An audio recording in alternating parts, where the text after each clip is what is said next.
Audio Jungle.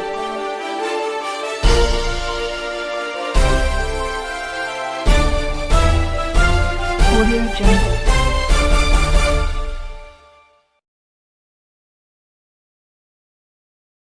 दोस्तों नमस्कार। मैं सुनील खास डिबेट शो में आपका स्वागत है। आज हम इस डिबेट में चर्चा करेंगे देश की अर्थव्यवस्था और जीडीपी के बारे में। साथ ही हम उन कंपनियों के बारे में भी जिक्र करेंगे जिनको मोदी सरकार ने बेच दिया है या बेचने की तैयारी में लगी हुई है। भारत सरकार ऐसी कंपनियों को जो पहले नवरत्न कंपनियों में मानी जाती थी, देश की अर्थव्यवस्था में काफी अच्छा योगदान करती थी, आज वो बिल्कुल बेकार कबाड़ के रूप में इस्तेमाल की जा रही हैं। दूसरी चीज, ऐसी कंपनियों को हमारे देश की सरकार अपने खास जानने वालों मित्रों को सौंपने जा रही है या सौंप चुकी है। अब मैं ये बात करना चाहता हूं कि ऐसे कंपनियों में काम करने वाले बहुत सारे कंपनी कर्मचारियों को या तो जबरन निकाल दिया गया है या उनसे वॉलेंटरी रिटायरमेंट लेने को कहा गया है। बीएसएनएल की बात करें तो बीएसएनएल के 60,000 लगभग कर्मचारी हैं जिनको कि सरकार ने सड़क पर ला दिया है। और तो आज हम इसी सब चीज पे चर्चा करेंगे। तो हम सबसे पहले वरिष्ठ पत्रकार प्रमोद जोशी जी पत्रकारिता जगत में बहुत ही सम्मानित नाम है। देश की बड़ी बड़ी पत्रिकाओं और समाचार पत्रों में संपादक के रूप में काम किया है इन्होंने। प्रमोद जी, आपका स्वागत है इस कार्यक्रम में जी। अब अगले गेस्ट के रूप में मैं बुलाना चाहूंगा आपके समाज सेवक हैं ज्योति भूषण जी। ज्योति भूषण बहुत ही जागरूक हैं, समाज को जागरूक करने में हमेशा आगे रहते हैं। ये गरीब बच्चों की पढ़ाई मुफ्त में करवाते हैं। साथ ही ये हर आंदोलन से जुड़ने का भी प्रयास करते रहते हैं और इसमें बहुत ही अच्छा योगदान करते हैं। अब मैं अगले कंटेस्टेंट राष्ट्रीय एकता मंच पार्टी के अध्यक्ष शत्रुघ्न सिंह चौहान से बात का परिचय कराना चाहूंगा।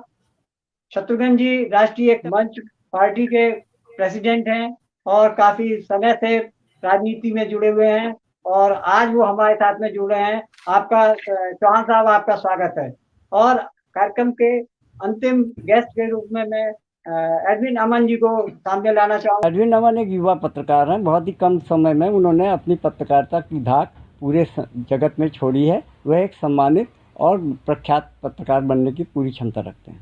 प्रमोद जोशी जी, आज के टॉपिक पे मैं आपसे जानना चाहूँगा कि जो नवरत्न कंपनियों को भारत सरकार एक के बाद एक बेचती जा रही है, उसके बारे में आपकी क्या राय है?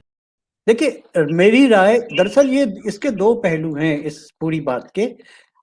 एक पहलू तो ये है कि बहुत से कर्मचारियों की सेवाएं समाप्त होती हैं।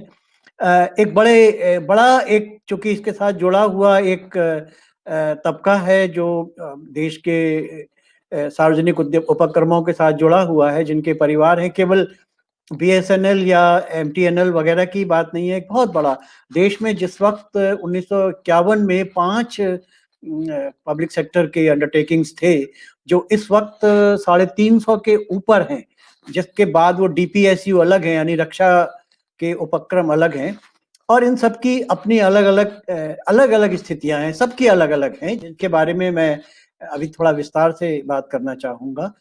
लेकिन जब सब 1991 में हमने जब नई आर्थिक नीति को स्वीकार किया था, उस समय ये लगभग नीतिगत बात तय हो गई थी कि चूंकि जो पब्लिक सेक्टर अंडरटेकिंग्स हैं या जो कारखाने हैं, उन पर भी सरकार ने पैसा लगाया है, कैपिटल लगाई है, और सभी से बहुत अच्छा रिटर्न नहीं है और कई में बहुत भारी नुकसान भी है। दूसरे, पूरी तरह से बेचने की जहां तक बात है, कुछ कारखाने ऐसे हैं जिनको पूरी तरह से बेचा गया है या बेचने का प्रयास हो रहा है, जैसे कि एयर इंडिया है। अब एयर इंडिया को जिस वक्त किसी समय पर वो टाटा ने उसको शुरू किया था हमारे देश में, बल्कि ये एशिया की पहली एयरलाइंस थी, इसको सरकार ने इसका अधिग्रहण कर लिया 50 के दशक में करीब। उसके बाद से ये लगातार चलती रही और एक अरसे के बाद ये काफी भारी घाटे में आ गई और इस वक्त करीब 40-50 हजार करोड़ का इस पर देनदारी बन गई है। तो अगर सरकार इसको चलाती भी रहना चाहेगी तो संभव नहीं होगा, क्योंकि एक दिन ऐसा आएगा जब इसको चलाना संभव नहीं होगा।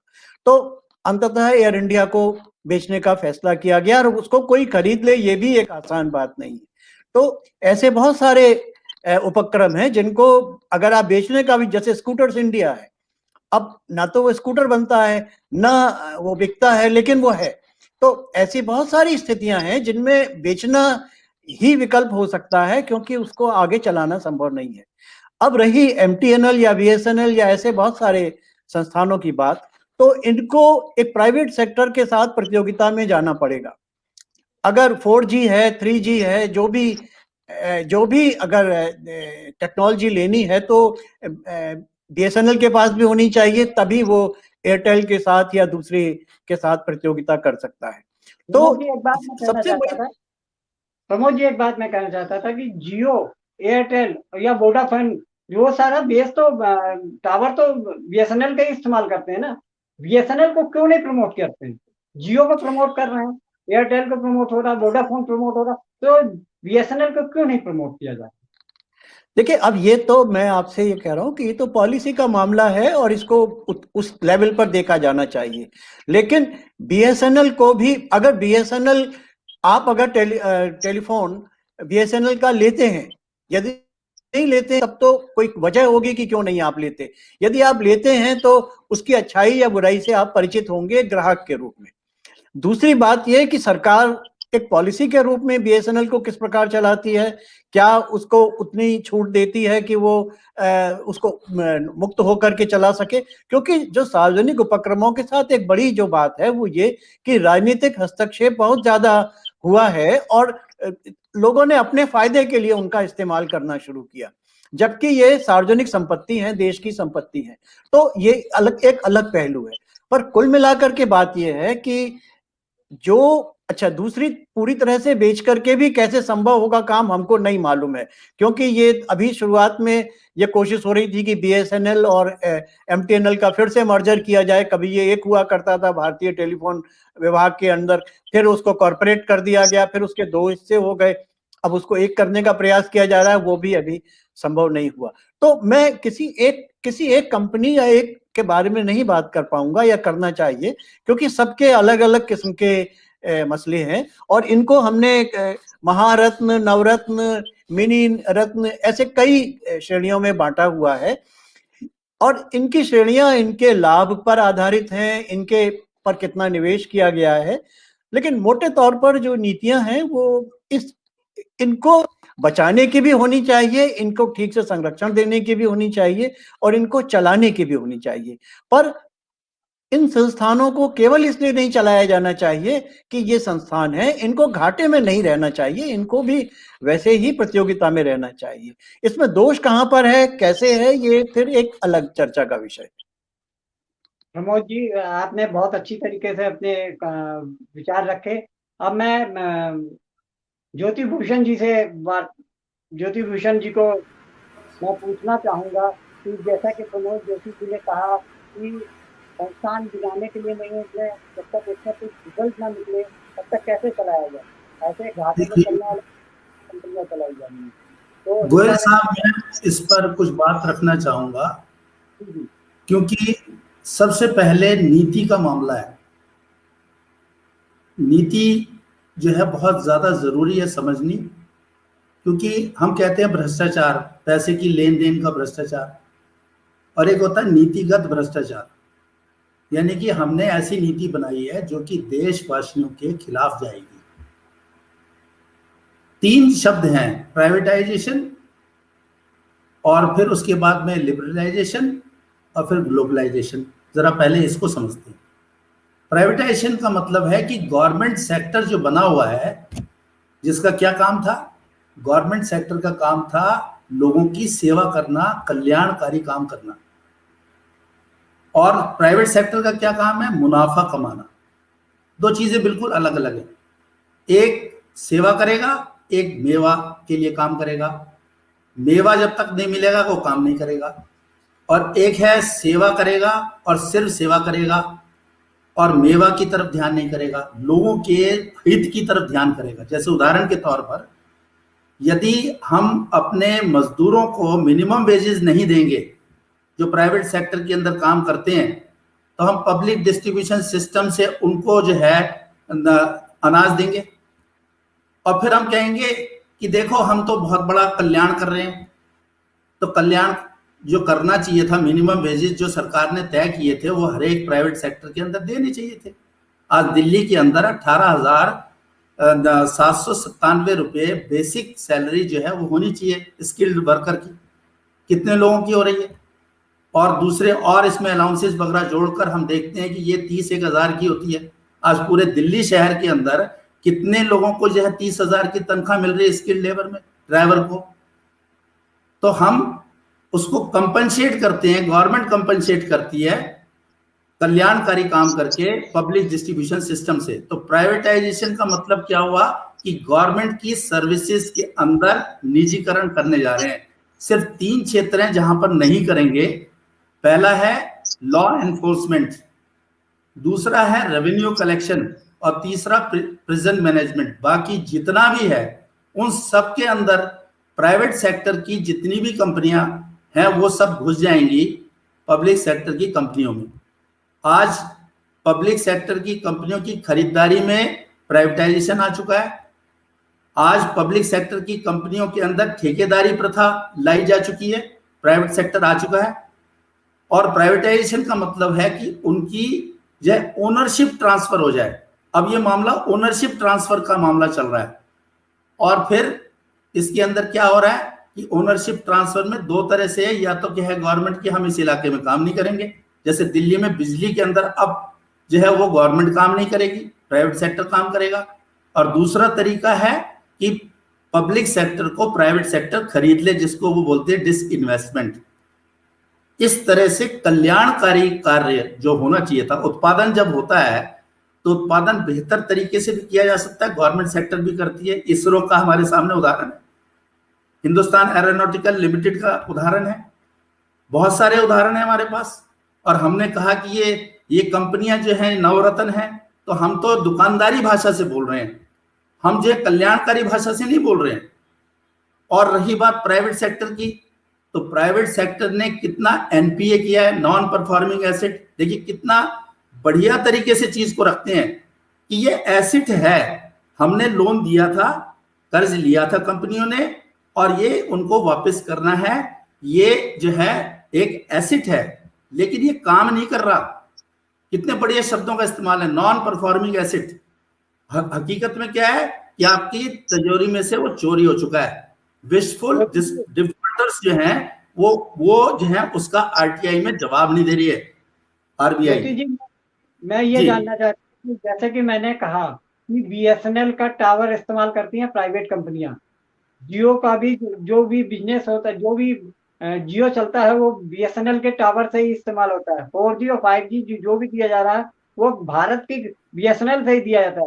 तो बीएसएनएल जब देता है तो ये जियो और इनको प्रमोट क्यों किया जाता है? मैं ये जानना चाहता हूँ बीएसएनएल को क्यों डिटोरिएट किया जा रहा है?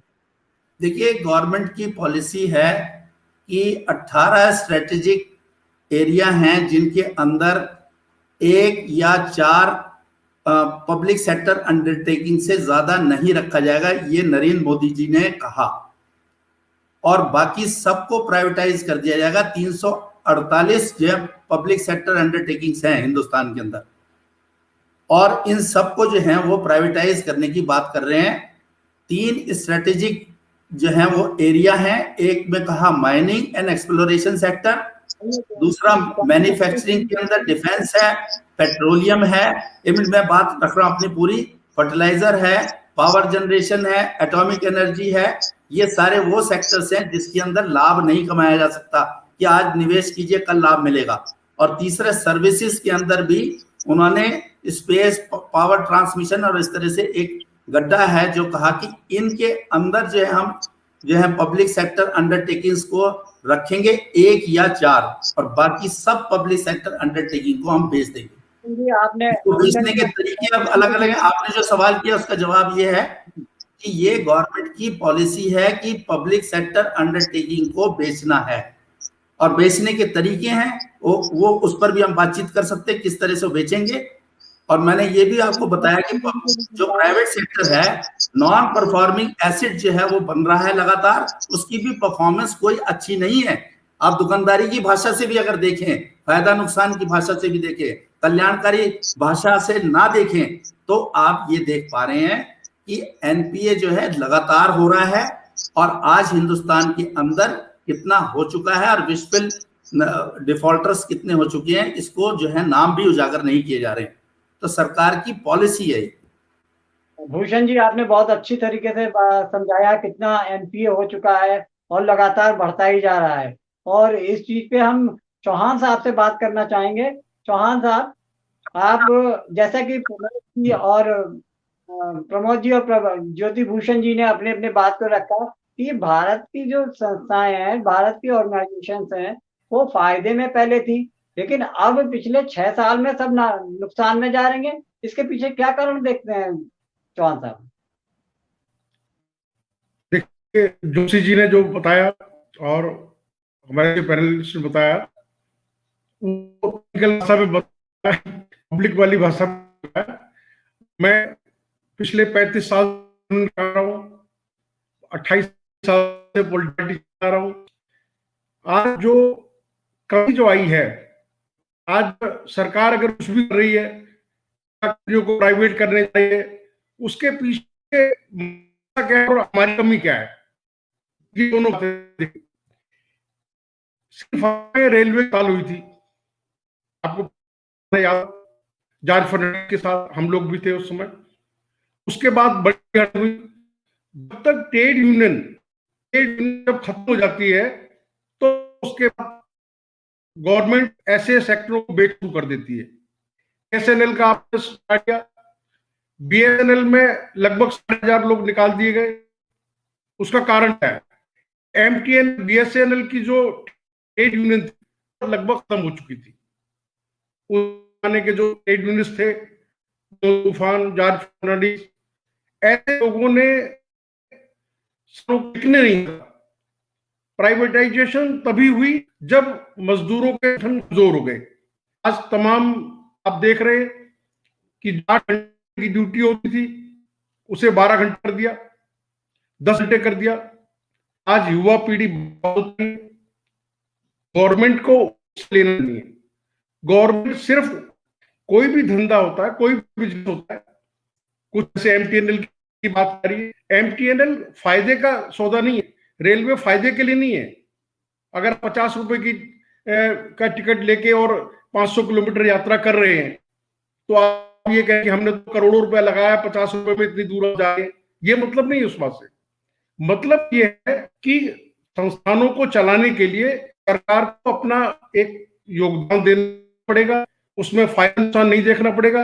लेकिन आज जो सरकार है, ये पिछले 15 साल से चल रहा है। 92 से ये प्रोग्राम शुरू हुआ प्राइवेटाइजेशन। पहले उसके नाम दिल्ली में तमाम कई सौ उद्योग बंद कर दिए, बड़े उद्योग बंद किए, Birla cotton mill, Ayodhya cotton mill, DCM, स्वतंत्र भारत मिल, कैंपा कोला, कंपनी प्रदूषण के नाम पे बंद करी गई।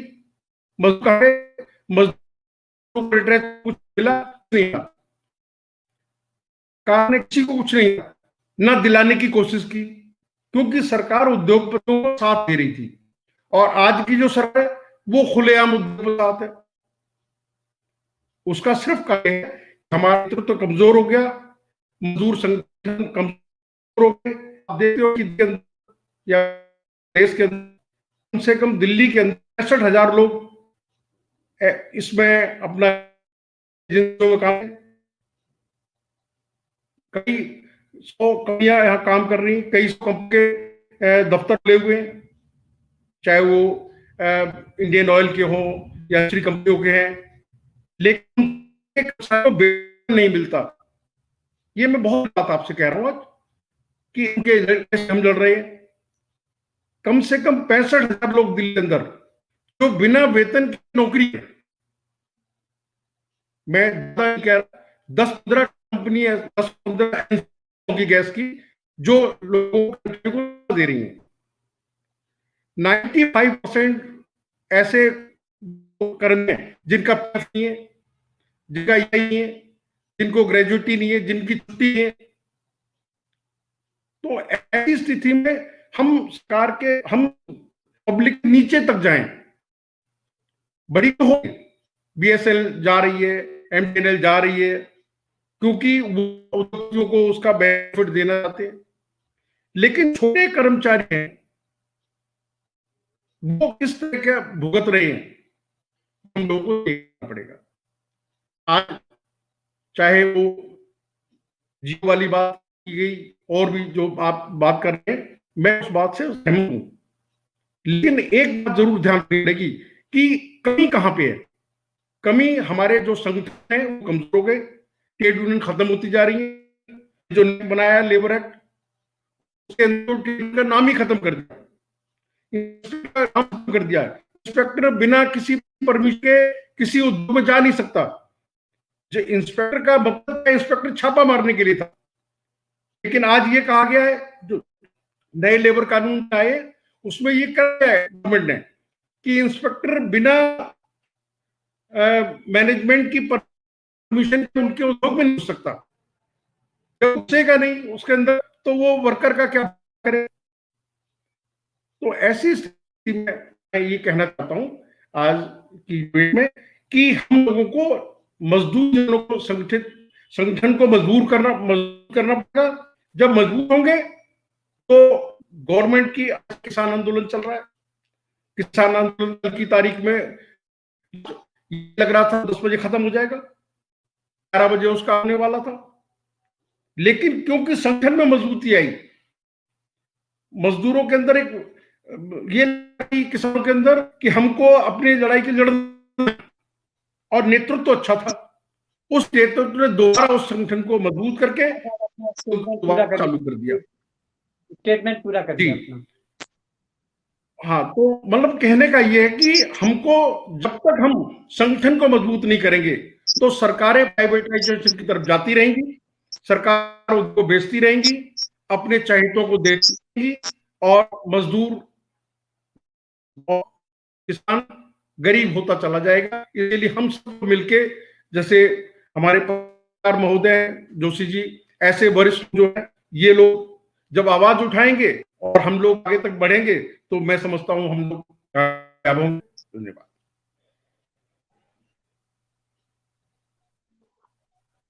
हाँ, तो चौहान साहब, आपने बहुत अच्छे शब्दों में पूरी समस्याओं को और सरकार की मजबूरियों को भी समझाया, और मजदूरों के बारे में भी बहुत अच्छा तरीके से बताया कि मजदूरों का भी भविष्य देखकर सरकार को पॉलिसीज बनानी चाहिए। अब मैं अमन जी से, एडमिन अमन जी से मुखातिब होता हूँ, कहता हूँ कि जैसा कि प्रमोद जोशी जी ने और ज्योति भूषण और चौहान साहब ने अपनी अपनी बातें रखी कि इस मामले में जो कि चर्चा है आज जिस विषय पे, उस पर अपना विचार रखें। देखिए, बिल्कुल विनीत जी, पहली बार तो सबको नमस्कार। और बहुत ही उच्च विचार हमारे सहयोगी जितने भी लोग थे सबने रखे हैं अपने। लेकिन मैं दरअसल थोड़ा सा इससे अलग हटकर बात करूंगा, क्योंकि देखिए, रोजगार की समस्या हमारे देश में अभी जो दौर गुजर रहा है उसमें बहुत ज्यादा देखने को मिल रही है। और ये मोदी सरकार की अगर हम बात कहें तो ये उनकी खुद की आवाज थी कि हर साल 2 करोड़ रोजगार मिलेंगे और हर साल जो बेरोजगार है उनको रोजगार मिलेगा। लेकिन जिस तरह से जो पीएसयू है उनका जो निजीकरण होते चले जा रहा है, यानी कि एक तरीके से गवर्नमेंट अपनी कंपनियों को बेच रही है, जो बहुत ही मेरे ख्याल में एक चिंता का सबब है। और सही कहा कि जरूरी नहीं है कि हर एक कंपनी से आप मुनाफे के लिए ही काम करें, क्योंकि अगर आप पब्लिक सेक्टर के लिए, जो पब्लिक है उनके लिए कुछ काम करना चाहते हो तो वहां पे आपको फायदा नहीं देखना पड़ेगा। अगर आप देखें गवर्नमेंट हॉस्पिटल्स हैं या स्कूल हैं, यहाँ से आप फायदे के लिए नहीं बल्कि कुछ देने के लिए आप सोचते हो, ताकि जो बच्चे हैं, जो बीमार लोग हैं, उन तक बेहतर सुविधाएं पहुंचे। तो यानी कि कुल मिलाकर गवर्नमेंट का काम मुनाफा इन चीजों के जरिए कमाना नहीं है। हाँ, कुछ एक सेक्टर है जहाँ पर मुनाफा भी गवर्नमेंट को मिलता है, लेकिन जिस तरह से अब लगातार कंपनियां बंद हो रही हैं या यूं कहें कि उनको बेचा जा रहा है, वो अपने आप में बड़ा अजीबोगरीब मामला है। आपने बीएसएनएल का एग्जांपल दिया, बिल्कुल अपने आप में ये बहुत बड़ा मामला है कि जियो जब शुरू हुई उस समय उसने फ्री जो सिम थे बांटे, उसके बावजूद भी वो फायदे में है। BSNL जो लगातार जो कमर्शियल एंगल से भी काम कर रही है फिर भी घाटे में है। तो ये चिंता का सबब तो है कि क्या किसी एक ब्रांड को प्रमोट करने के चक्कर में, प्रमोट करने का जिस तरह का प्लान बनाया है उसमें कहीं जो है गवर्नमेंट की जो कंपनियां वो तो घाटे में नहीं आ रही, बिल्कुल आ रही है। और अगर आंकड़े देखें तो ये तो गवाह है इस बात के कि लगातार सुनियोजित तरीके से उन कंपनियों का जो घाटा है वो बढ़ाया जा रहा है। तो मेरे ख्याल में जिस तरह का माहौल इस समय बना हुआ है, जिस समय हम देख रहे हैं कि पूरा देश कोरोना की स्थिति से निकलकर बाहर आ रहा है, और जब 1 फरवरी को अभी 2 दिन के बाद यानी कि कल के बाद जो परसों बजट पेश होगा तो उसमें भी कहीं ना कहीं जो पब्लिक सेक्टर अंडरटेकिंग जो कंपनियां उनके लिए भी जो निजीकरण की जो नीतियां बनाई हैं उसका भी बिल्कुल रास्ता साफ होता हुआ नजर आ रहा है। यानी कि अगर ऐसा होता है तो 51% की जो भागीदारी है वो निजी हाथों में चली जाएगी, यानी कि जो मालिकाना हक है वो निजीकरण को मिल जाएगा। तो कुल मिलाकर अब ये जो गवर्नमेंट की जो कंपनियां हैं उसमें सीधे तौर पर जो निजीकरण की जो दूसरे लोग हैं वो उसमें निजीकरण के जरिए वो आ सकते हैं और अपना मालिकाना हक उसमें जता सकते हैं। जी मैं ये जानना चाहता हूँ कि 2014 के पहले तो जी BSNL सब ये फायदे में थी। इधर 6 सालों में बिल्कुल ऐसा जो कि घाटे में चलने लगी, यहाँ तक जी कि इतनी अर्निंग नहीं है कि अपने कर्मचारियों को वेतन दे पाए। इसके पीछे क्या बिल्कुल कारण? विनय जी, बिल्कुल ये सबसे महत्वपूर्ण बात है। और देखिए लगातार इसको लेकर सोचनी बात है कि अगर वो कंपनियां अगर निजीकरण के हाथों में जाएंगी तो उसमें क्या ऐसा मैजिक हो जाएगा कि वो फायदे में आ जाएंगी। तो ये सबसे बड़ा सवाल है कि क्या हम जानबूझकर ये सब कर रहे हैं या क्योंकि अगर हम देखें 3-4 साल में जिस तरह से लगातार देखने को मिल रहा है कि यही मोदी जी थे जो कहते थे कि मैं देश नहीं बिकने दूंगा, लेकिन अब लगातार जिस तरह से कंपनियां बिक रही हैं वो अपने आप में बहुत चिंता का सबब है। क्योंकि लगातार ये साख होती थी इनको जो है गवर्नमेंट के, बिल्कुल आपने सही कहा कि इनको एक रतन के तौर पर देखा जाता था, एक तरीके से गवर्नमेंट का ये गहना होती थी। लेकिन जिस तरह से ये अब बिक्री की कगार पर आकर खड़े हो गए, ये बहुत सारे अब सवाल खड़े करता हुआ नजर आ रहा है गवर्नमेंट की पॉलिसीज पर, क्योंकि एंड ऑफ द डे जो उनका फैसला होता है वो गवर्नमेंट का ही होता है। तो कुल मिलाकर अब मैं अगर इसको कंक्लूड करूं तो यही कहना चाहूंगा कि गवर्नमेंट कहीं ना कहीं इस पर जरूर विचार करना चाहिए कि आप जिस तरह निजीकरण को बढ़ावा दे रहे हैं, चाहे वो रेलवे में है या और तमाम सेक्टर उसमें है, वो कहीं ना कहीं आने वाले दिनों में जरूर गवर्नमेंट की जो साख है उसको कमजोर करेगा। क्योंकि ये कंपनियां जिस तरह से पब्लिक सेक्टर में लोगों की काम आ रही थी वहीं निजीकरण में कंपनियां चली जाएंगी तो इनसे जो लोग उम्मीद कर रहे थे कि कम पैसे में या गवर्नमेंट का जो उनको सब्सिडी मिल रही थी वो भी खत्म होगी, और साथ में ये भी होगा कि मैनेजमेंट जो है वो निजी लोगों के हाथों में चला जाएगा, तो वो जैसे काम चाहेंगे वैसा काम लेंगे। तो अब ये समस्या बनती चली जा रही है, क्योंकि लगातार अब देखने को मिलेगा जब ये निजीकरण नीतियों का जो कानून आ रहा है, अगर ये इसको अमली जमा पहना दिया जाएगा तो एक तरीके से ये सोच के मान के चलना पड़ेगा कि जो मालिकाना हक है गवर्नमेंट का इन कंपनियों से वो अब पूरी तरह से खत्म हो जाएगा। अमन जी ने अपनी बात बहुत अच्छी तरीके से, बहुत ही सुलझे हुए तरीके से सबके सामने रखी है। मैं प्रमोद जोशी जी से बात करना चाहूंगा। प्रमोद जी अपना कंक्लूडिंग कमेंट करें कि देश की सरकार को क्या सोचना चाहिए, देश के जो जनता है उसके हित में भी सोचें और पूंजीवाद के बारे में भी सोचिए, लेकिन जनता का हित सर्वोपरि होना चाहिए। आप थोड़ा सा बताएं। देखिए, जनता का हित सर्वोपरि होना चाहिए, इसमें कभी कोई इसको लेकर के कोई बहस नहीं होती, पर अपने तरीके हैं जो हर सरकार या हर व्यक्ति अपने तरीके से साबित करना चाहता है कि हम जनता का हित कर रहे हैं। लेकिन मोटी बात यह है कि महत्वपूर्ण बात आर्थिक इकोनॉमिक एक्टिविटीज को बढ़ाने की है। खाली जो पुराने रोजगार हैं उन्हीं को देने की बात नहीं है। अभी नए लोग जो एक बड़ी संख्या में आने वाले हैं, हर साल जैसे 2 करोड़ सरकार की घोषणा अभी हमारे एक साथी ने कही, तो वो 2 करोड़ों को रोजगार मिलना चाहिए। देखिए, हमारे यहाँ जो जनसंख्या बढ़ती है उसमें वृद्धि दर करीब करीब 2% के आसपास है, और तो 2% का मतलब अगर आप 100 करोड़ की आबादी भी लगाएं तो 2 करोड़ हर साल नए बच्चे जन्म ले रहे हैं, 2 करोड़ के आसपास है। यानी कि इसमें संख्या कम ज्यादा हो सकती है, कोई मैं इसका एग्जैक्ट संख्या बताने में, तो फिर यही बच्चे आगे बड़े होते हैं, स्कूल में पढ़ाई करते हैं, और उसके बाद एक समय आता है जब उनको रोजगार की जरूरत पड़ती है। वो रोजगार हम ये मानकर चले कि केवल पब्लिक सेक्टर ही दे सकता है, ऐसा संभव नहीं है। दुनिया में कहीं नहीं संभव है।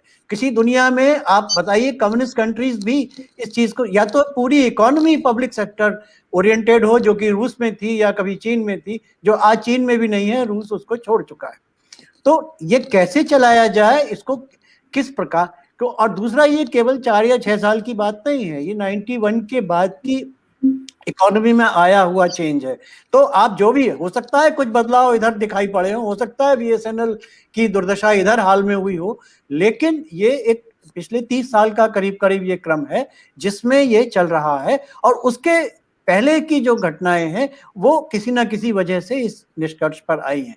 अब प्रश्न केवल ये है, जैसे अगर सरकार की कोई दिलचस्पी नहीं थी तो टाटा की एयरलाइंस को एयर इंडिया बनाने की कोई जरूरत नहीं थी। वो तो अपने गले पर आपने मोल ली। जिस चीज को आप चला सकते हैं उस चीज को ठीक से चलाइए। अगर आप बीएसएनएल या एमटीएनएल आपने बनाया है, उसको प्रॉपर तरीके से चलाइए, उसको कॉम्पिटिटिव बनाइए। और ऐसे ही अगर ठीक है आप जियो लाना चाहते हैं, आप एयरटेल आना चाहता है या जो भी आना चाहता है, वो अगर टावर इस्तेमाल कर रहे हैं उसका किराया जो उपयुक्त होता है, जो बीएसएनएल तय करेगा। क्योंकि पर हुआ क्या है कि जो हमारे पब्लिक सेक्टर की जो संस्थाएं हैं उनमें बहुत ज्यादा उसको राजनीतिक दलों ने अपने इस्तेमाल में लिया, उससे सारे लाभ लिए, उसके बोर्ड में अपने आदमी बैठाए, उसके खर्चे पर बहुत सारे काम किए। ये सब चीजें भी तो आखिरकार किसी को नुकसान पहुंचाएगी। ठीक है, सार्वजनिक क्षेत्र की दिलचस्पी मुनाफे में नहीं होनी चाहिए, लेकिन पैसे को पानी में बहाने में भी तो नहीं होनी चाहिए। और वो भी उन लोगों को जिनके जो लखपति, करोड़पति या अरबपति हैं, अगर उसका कोई लाभ जनता, गरीब जनता को मिलता हो या कुछ लोगों को नौकरी मिल जाती हो तो भी बात है।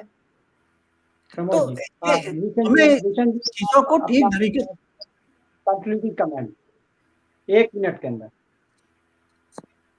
भूषण जी, हेलो। हाँ जी साहब, मैं इस पे कुछ बात रखना चाहूंगा। बहुत संक्षेप में एक चीज रखूंगा आपके सामने। हमारे बजट का पहले तो बात ये मैं रखना चाहूंगा कि निजीकरण जो है देश के लिए बहुत घातक है, ये कह रहा हूं। और वो क्यों कह रहा हूं बताता हूं। हमारे बजट का 38% से 42% हथियार और हथियार को संभालने पर खर्च किया जाता है। और हमारे मुल्क के अंदर जो संस्थाएं हैं, सरकारी संस्थाएं, हिंदुस्तान एरोनॉटिकल लिमिटेड जो कि हवाई जहाज बनाती है और अनेकों जहाज दिए, समय समय पर मिग दिया है। और इसी तरह से ऑर्डिनेंस फैक्ट्री के अंदर राइफल बनती हैं। डीआरडीओ ने अभी जो है मिसाइल, लेटेस्ट मिसाइल सिस्टम को बनाया है। इसरो, हम जानते हैं कि इसरो ने ना सिर्फ हिंदुस्तान का बल्कि और मुल्कों का भी जो है सैटेलाइट जो है सेट किया है। तो हमने अपने मुल्क की जो संस्थाएं थी उनको मजबूत ना करके विदेशियों से कभी राफाल खरीदते हैं, कभी कुछ और खरीदते हैं। कितना धन जो है 38 से 42% हम खर्च किए चले जा रहे हैं। और वो इतना महंगा है, वो कहते हैं कि ये जो है आपकी टेक्नोलॉजी अब बर्बाद हो गई क्योंकि अब नई चीज आ गई। अब हमने इस पिस्टल में, इस बंदूक में नई दूरबीन लगा दी है। अब ये जो आपके हथियार हैं इसको कूड़े में फेंकिए और नया हमसे लीजिए। और टेंशन क्रिएट करके बहुत सारे ऐसे मुल्क हैं जो हमको लगातार हथियार बेच रहे हैं। पाकिस्तान, हिंदुस्तान करके हम हथियारों में अपना पैसा लगा रहे हैं और अपनी जो संस्थाएं हैं सरकारी उनको मजबूत बनाते तो हम इस कॉस्ट को कहीं नीचे ले आते। तो सरकारी संस्थाओं को तो हमने मजबूती में रखा नहीं। 4G स्पेक्ट्रम हमने एमटीएनएल को दिया नहीं और जियो को दिया, और अब हम कह रहे हैं कि ये क्या हुआ। तो हम नीतिगत तरीके से प्राइवेट सेक्टर को बढ़ावा दे रहे हैं, बैंकों का पैसा दे रहे हैं और वो एनपीए कर रहे हैं, उसको राइट ऑफ भी किया जा रहा है। और मुल्क जो है बैठा हुआ देख रहा है बेचारा कि हम इस बाल्टी के अंदर टैक्स में कितना पैसा भरें कि ये छेद जो नीचे हुए हैं ये बंद हो और कुछ हमें भी मिले। भूषण जी कंक्लूड कर दीजिए। हो गया। चौहान साहब, कंक्लूडिंग कमेंट आपका।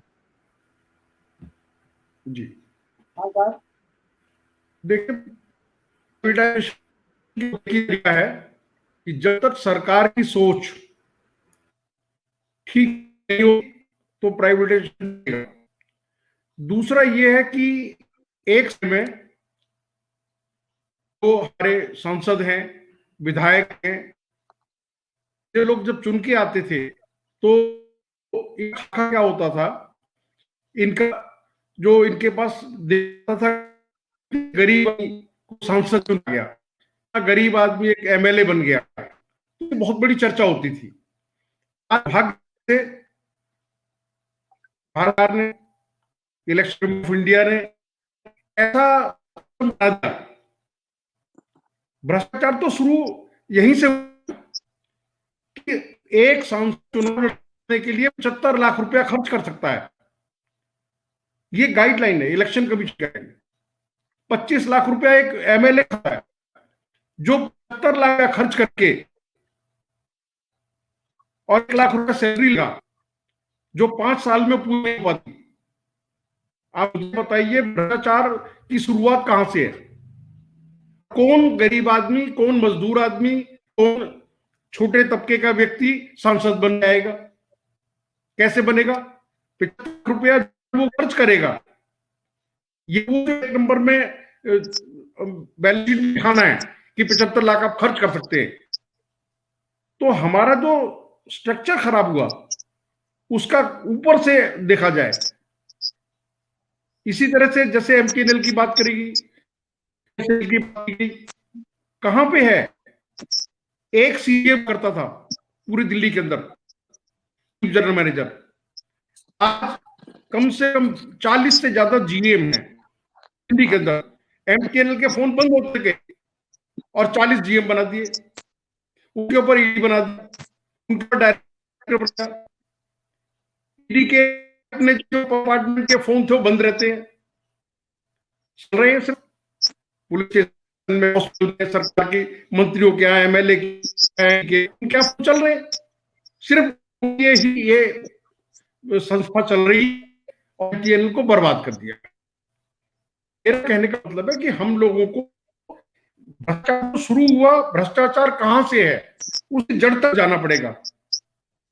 और इसकी यही है कि पॉलिटिकल आज जो लगा के आ रहा है, वो क्या सोच के आ रहा है? आप पिछला आप उसका देखिए, संसद का आप एफिडेविट देखिए, जो पहली बार जीत के आया, दोबारा उसने जो एफिडेविट किया उसका देखिए कि कितना करोड़ रुपए का आदमी बन गया। बिना नौकरी करे, बिना किसी काम करे, वो आदमी करोड़ों रुपए बनाता है। मैं ऐसे ऐसे संसद के दावे के साथ आपने बहुत अच्छा कि जिनके पास 800 रुपए की नौकरी करते, अब हमारे पास समय की आज वो 400 करोड़ रुपए के मालिक हैं। चौहान साहब कंक्लूड कर दीजिए, तो क्योंकि हमको सोचना चाहिए कि हम प्राइवेटाइजेशन का विरोध करें। तमाम लेबर यूनियन, तमाम संगठन, तमाम भी लोग, आप जैसे पत्रकार लोग जब करेंगे, हम इसमें कामयाब होंगे। धन्यवाद। धन्यवाद।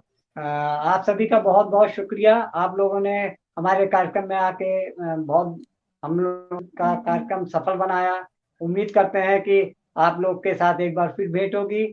आपको ऐसे कार्यक्रम देखने के बाद आप हमें कमेंट भी कर सकते हैं, हमें सुझाव भी दे सकते हैं, और नए तरोताजा खबरों से संबद्ध रहने के लिए हमारे नेक्सन न्यूज को देखते रहिए। नमस्कार। धन्यवाद। Audio Jungle.